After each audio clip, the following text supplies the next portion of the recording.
தேவையில்லாத நேற்று நைட்டு ஒரு வேலை பண்ணேன். அதனால் காலைல பிரேக்ஃபாஸ்ட் பச்சை தண்ணி குடிக்கிற நிலைமை ஆயிடுச்சு. ஆக்சுவலி வீட்டுக்கு வந்து ஒரு 4 நாள் இருக்கும். பட் திங்ஸ்லாம் எதுவுமே ஷிஃப்ட் பண்ணவே இல்லை. எல்லாம் அப்படி அப்படியே இருந்துச்சு.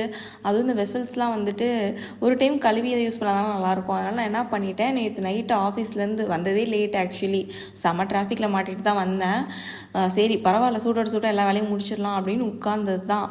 பாத்திரத்தை கழுவி தண்ணிலாம் சிந்தி மாப் போட்டு வீடை கூட்டி கழுவி ஸ்லிப்பர் ஸ்டாண்டை கழுவி ஸ்லிப்பரை கழுவி எல்லாம் எடுத்து வச்சு டைமை பார்க்குறப்ப மணி 2. எனக்கா ஐயோ அப்படிங்கிற மாதிரி தான் இருந்துச்சு. ஏன்னா நான் நார்மலாக தூங்கினாலே எனக்கு காலைல முழிப்பு வராது. எனக்கு 8 மணி நேரம் கண்டிப்பாக தூங்கணும். நான் கணக்கு பண்ண ஆரம்பிச்சிட்டேன். 2 to 6 எத்தனை மணி நேரம் வரும், 2 to 8 எத்தனை மணி நேரம் வரும்லாம் யோசிச்சுக்கிட்டு இருந்தேன். அப்புறம் காலைல ஒரு 7 மணிக்கு எந்திரிச்சேன். கந்தசஷ்டி கவசம் போட்டு விட்டு அதுலேயே தூங்கிட்டேன். அப்புறம் குப்பை வண்டி வந்துச்சு, அந்த சவுண்டில் போய் மறுபடியும் எந்திரிச்சு குளிச்சுட்டு வந்தேன். ஏதாவது பண்ணலாம், உப்புமாவாவது பண்ணலாம் அப்படின்னு கிச்சனில் போனேன். பட் என்னன்னா பாத்திரத்தெல்லாம் வந்து இந்த ஸ்டாண்டில் என்ன ஃபிக்ஸ் பண்ணலை, எல்லாம் அப்படியே இருந்துச்சா.